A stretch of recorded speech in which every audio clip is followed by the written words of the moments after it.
Hey guys, Infidel1258 here. Today I want to tackle some rank battle. I've been seeing more and more comments from some of the community saying, hey Dwayne, you don't do many more of the videos where you're fighting, you're actually playing the game. I'm still enjoying this game every day, guys. I love Splinterlands. Not only do I love Splinterlands, I'm playing NFT blockchain-based video games more than ever. Land's going to be a new expansion to that. I'm going to be playing that. Guild Brawls are taking a lot of time and attention for me. I'm playing Golem Overlord every day. I'm playing Splinter Forge nearly every day. This space is taking more and more and more of my time, but it's a fact that these rank battle videos do less views than some of the other content. You guys seem to prefer the economic analysis, the commentary on where the game's aiming and how we're performing in today, and so that's just where most of the content comes from. But today we're focusing on rank battle. We'll play 3 battles and we'll just see what we have to see.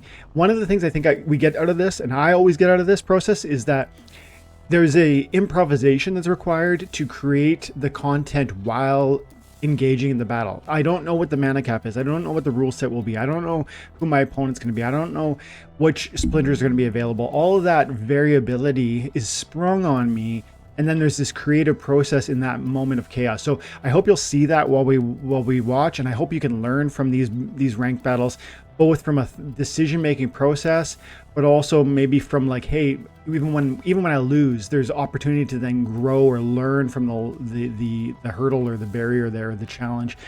So that's what we'll get into today. My name is Dwayne Cunningham. I go by Infidel1258. You can just call me 12. Leave comments below on any video, and if they turn into videos of their own, then I'll give you some sort of opportunity to win something cool in the future. Okay, and before we go into the video, I gotta say shout out to Splintercoach.com. Splintercoach.com is a website that will track your personalized battle history for $5 a month. You can get really cool data on which monsters you're using, which summoners you're using, how you're winning and when you're losing. All that helps you be better and then win more. And that's more rewards for your time and attention. So I'm really enjoying it. They have a daily 5 and 9. This is a pool for people who are subscribed to the higher levels of this website. You'll have an opportunity to actually outperform those who are also at that same tier of subscription with Splintercoach. And if you do that, then you can actually win like SPS as a payout. So the other day I had the opportunity to win that, so that was pretty cool. Anyway, Splintercoach.com, check them out. $5 a month for the kind of entry level to track your data. Okay, let's do 3 battles and we'll see what we see.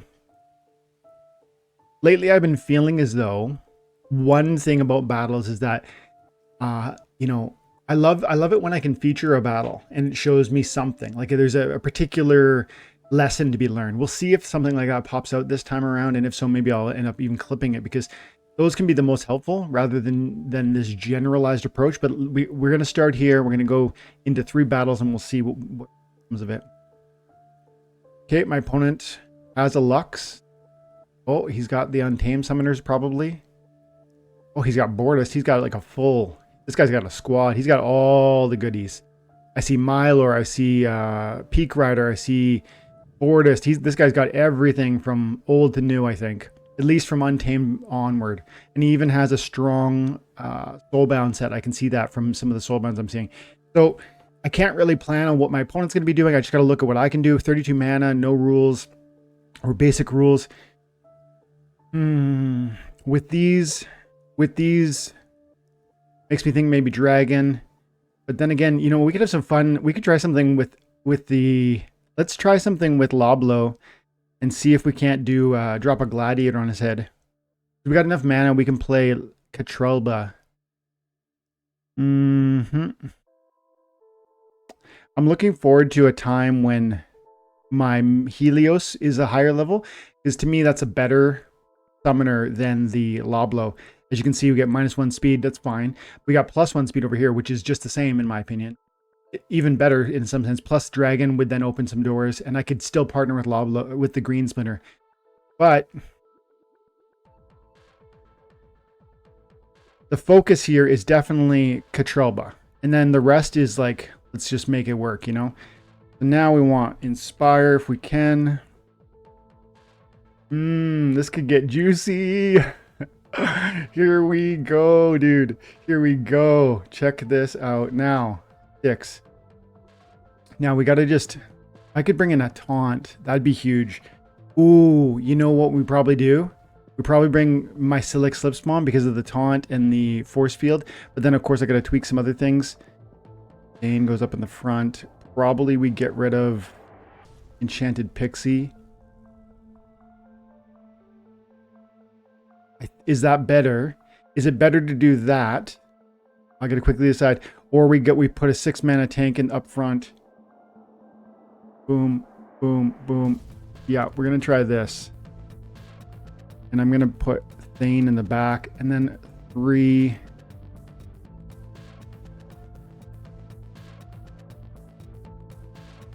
Oh my. Let's see what happens. He's got camo. So my Katrelba is not being a sneak attack monster. He didn't bring any blind. He's got 1, 2 tank heals.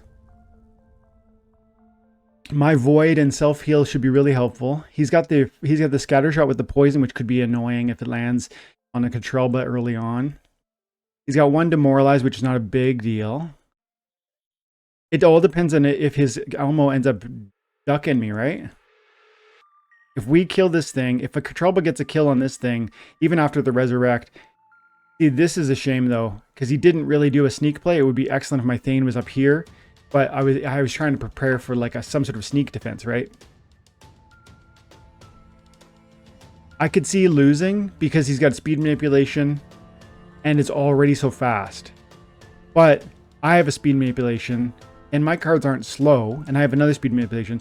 So let's see what happens. It's really depending on where his poison lands, and secondly, where whether my Katrelba gets an early kill on that Elmo. I'm doing a lot of damage. If we land our shots, see, that miss is annoying. That could have been right there, 1 Katrelba kill. And he lands a poison on the Katrelba on the first shot. That is ludicrous luck. I mean, we get a kill, but it doesn't matter unless we get another kill right now. If we kill him yes, dude, that gives us enough health to stay alive from the poison that's going to land right now. This is a crazy battle right now. Okay, we're going to die, but I mean, the Katrelba's going to die, but still, as you can see, things are shaping up. Like, we're good now. The Katrelba did what the Katrelba needed to do. But that poison landing on the Katrelba on the first round was like such a ludicrous piece of fortune for our opponent. And if there was a path for him surviving, that was it. If he had landed that poison and if my Katrelba had missed that first kill on the Alamo and then the follow-up kill on the Alamo, either of which I had a 20 or 30% chance to miss, then I don't get the 2 extra hit points I need to stay alive into the second round.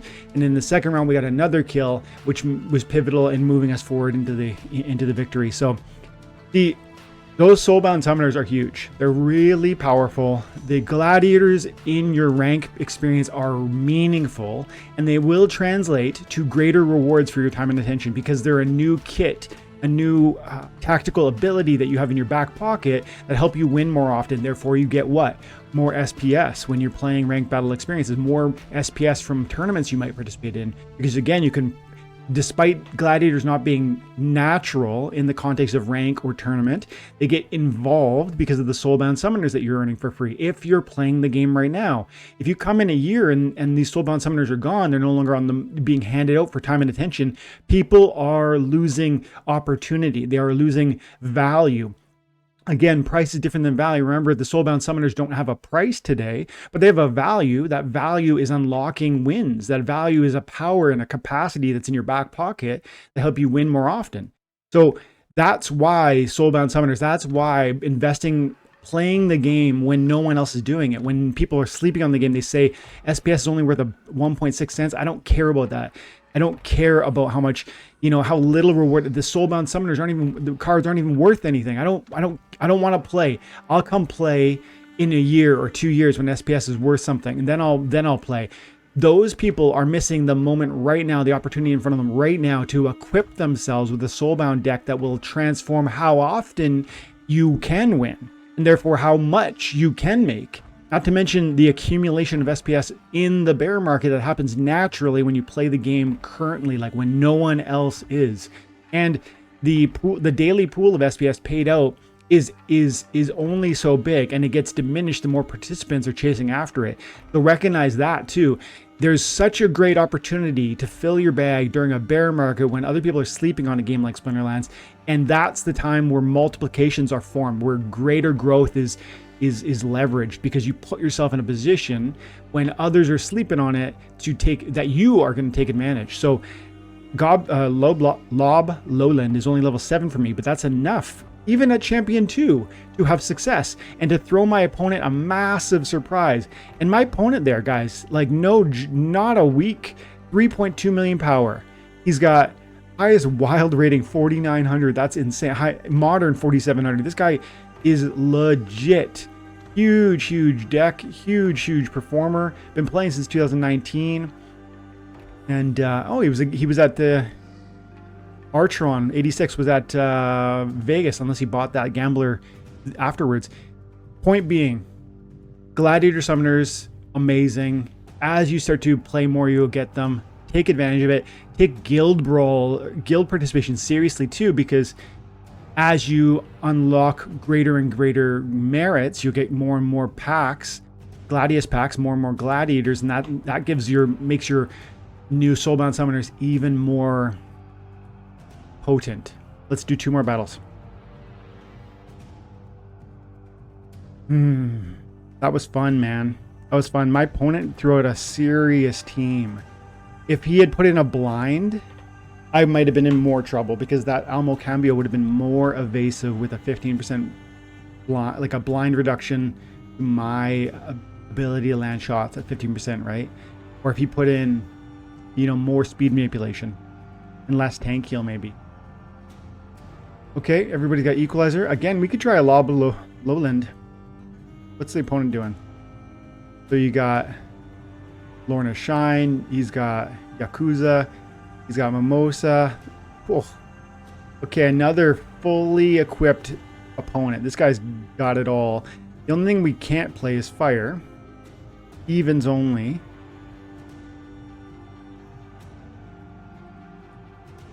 I'm tempted to do a magic play, something like this right here, which he's got. But that feels the most obvious. And so I'm actually going to build an anti-magic team right now. Is he going to do a blast damage? Oh, I don't know. We tried again. We tried again. Let's go for it. Let's go for it. So what we want to build as many low mana monsters and put the Catrelba. Well, I want blast reduction. Or sorry, amplify is important. Plus the, what's the other one called? Oh, reflection shield is important. I need to bring. He doesn't have a triage because we're only level 7 because I'm my summoner, but that's okay. I'm bringing out.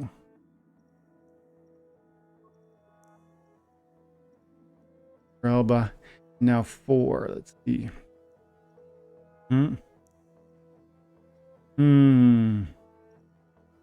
This could be good. Dr. Blight. Yeah, he's a beast. How do you say no to Blight? Now, I might be able to pair back something here. And look, we need Kinjo. I think we need Camera Princess for the 2 mana. We could do without Acid Shooter probably. But the real question is, like, who else you got for 2 mana? It's him. Halfling could be interesting. You know what?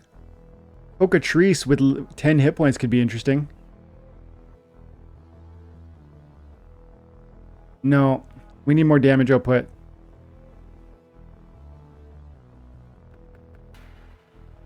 It's only 2. It doesn't have a poison, so Halfling Alchemist. Yeah, Cocatrice. I'm preparing for a sneak defense. And ended up not having a sneak attack. Dang. I wish I put Blight in front of Catrelba. You know what? That's all hindsight. As I say, I wish Catrelba was further back. I'm only saying that now because I'm seeing my opponent. He doesn't have a sneak. But with the Catrelba, I've lost times where you put it. You think he's not going to do sneak. You put it in the 6th or the 5th spot, and then your main. If I'm going to win, it's because of Catrelba. Period. Flat out. Period. And so that's why I need this thing to thrive and survive. That's why I want it as far back. But I don't. If I had buried it here and he did a sneak, oh, I'm done. Now his Dr. Blaze got camo, so we're gonna be focus firing on the weirding. I didn't bring any inspire as I think this through. Oh yeah. I should have brought the brownie. That was a missed play. That was a real big missed play actually. Oh, but I couldn't play brownie because it was even Stevens. And now we are hooped because we don't have... Are we hooped? Yeah. He's got... I can't... Unless... And he's got immunity up here. He's got the magic reflect. He hasn't afflicted me. Oh, he did kill me though. Yeah, we're done. I'm doing too little damage in over too long a period of time. Take me 5 turns to kill the weirding before I get 2 damage output. Yeah. So, lesson learned from this one. My play was Katrelba. I tried it last time. It worked. What did I do different between the first and the second battle? Well, the first one I equipped my Katrelba in a maximum way with giving it more inspires. I think I gave it 1, 2, 3. I think I gave it 4 inspires or 3 anyways. In this one I gave it 0. And so that's a huge difference. And that was enough. Plus when the rule set is everyone has the same hit points, sneak attack is not the best play. That was me being a little bit cheeky and greedy. Like, you know, I had fun with this with my first battle and how Katrelba won. So I thought let's rinse repeat. We shouldn't try the same thing in this next match. We should not. That would be a mistake. We could try something else perhaps. Maybe... Yeah, we could try something else. Like a different gladiator maybe, but it is a niche play until you get those summoners to that max level for whatever league you're fighting in. It will remain a niche play because I'm willingly, intentionally taking a demotion in the power of my cards because my summoner isn't leveled appropriately. It's only a level 7 summoner, therefore some of those key cards are like I showed you with the what's it called? That one archer with the 2, I thought about playing him with the 2 damage output and a scatter shot. He doesn't have a poison at level 7. If I had my summoner at max level, my card would have a poison. That's a huge difference. Poison is really key when every monster has the same amount of hit points. Melee only. Everybody's got fury. So he's gonna play, this is what he's gonna do for sure. He's playing Bright and Bloom because then he'll get flyers. And then he'll do something exactly like this. Conjurer, True Speaker, Dr. Blight, and so 2, 6, 8. I bet he plays almost exactly that team without the without this guy. That's what I would do if I was him. I had Bright and Bloom.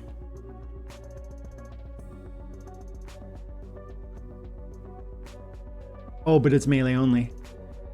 It's melee only. That changes things a little bit. Still, I think you play Bright and Bloom. I think we play Kelia. Let's think this through quick. I don't have any flyer summoners. I could focus on my flyer monsters, of course. 2 extra hit points to trample. Is that worth it? This might be worth it. Might be. Boom. No, not enough mana to make that work. Yeah, I think we go Kelia. I wouldn't be surprised if my opponent tried something like this too, though. Boom, boom.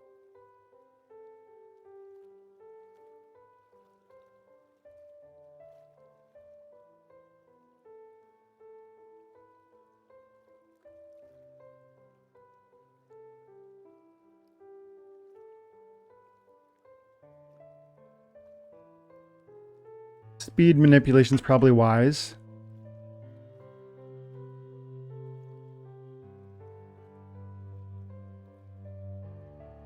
Is the Cocatrice the play? See, I have very little...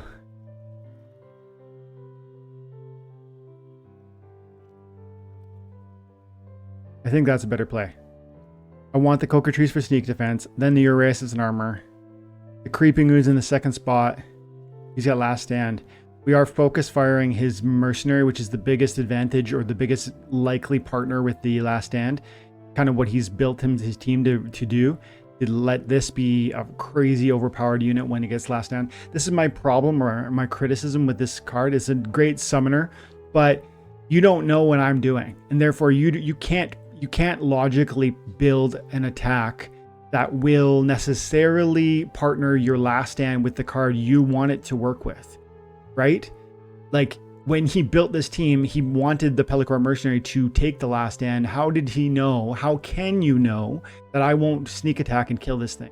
Now, maybe I don't kill it. Maybe I sneak attack and his retaliate kills me. Maybe, you know, his flight and self heal are enough, but he is vulnerable because of you have to guess what I'm going to do with this summoner so that the right monster ends up with the last stand. If I win, it's going to be because he doesn't retaliate on my Uraeus. It's going to be because I land a poison from my Uraeus on the Pelacor. It's going to be because the feasting seaweed gets some scavenge kills. It stays alive, outlast the earthquake damage, and the Cockatrice is going to hopefully. Actually, the Cockatrice ends up being largely irrelevant because they're going to focus fire the Creeping Ooze, and then even the Uraeus. So I don't know that we win this, but I think my point still stands. With this summoner, you're guessing. This is a bit of a win more summoner. That retaliate is annoying. No retaliate on the Uraeus, which is huge. Okay, I'd love to see the brownie go down. We need to land a poison or we're hooped. If we don't land a poison on his Pelacor, in fact, right there, we just lost. That brownie kill is nice. Did we? I mean, maybe we can. What's going to happen here? Oh, no, another miss and another no poison. Oh, yeah. No, we're done. And the retaliates keep coming. Yeah, and now I can't do enough damage for this last stand to out damage it. His self heals enough.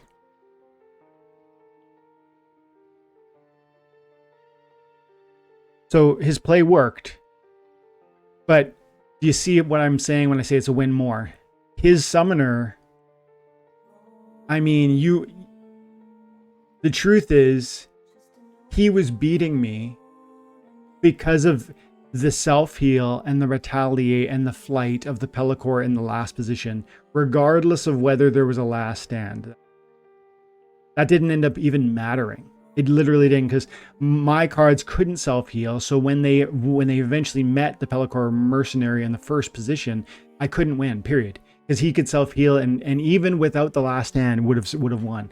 So that summoner did nothing to change Simon Says' victory. And it's a very expensive summoner to do nothing. In fact, the mana cost associated with it, you could have done 3 mana more if you picked a different summoner, and you would have had just the same outcome. In fact, you would have maybe won more easily, because I could have won if I didn't miss 3 shots with my Uraeus, if I didn't miss that original poison, if I didn't, right? I don't know what my odds are. Actually, let's quickly see. Splinter, what is that website? Splinter Tools, I think. Let's see what my odds are. 0%? Wow. See, that surprised me because theoretically I could have done 3 damage. I could have done 7 damage on the first 9 damage on the first turn. I don't buy that, right? He's got 11 hit points. No, he's got 13 hit points, so he's healing 4 turn because he's got 13 hit points to the 2 from Scarred Llama. 13 hit points, so he should be healing 3 every turn. And if I had hit with him and I had poisoned, that's 9 damage plus conceivably the seaweed has 9 or 4 speed.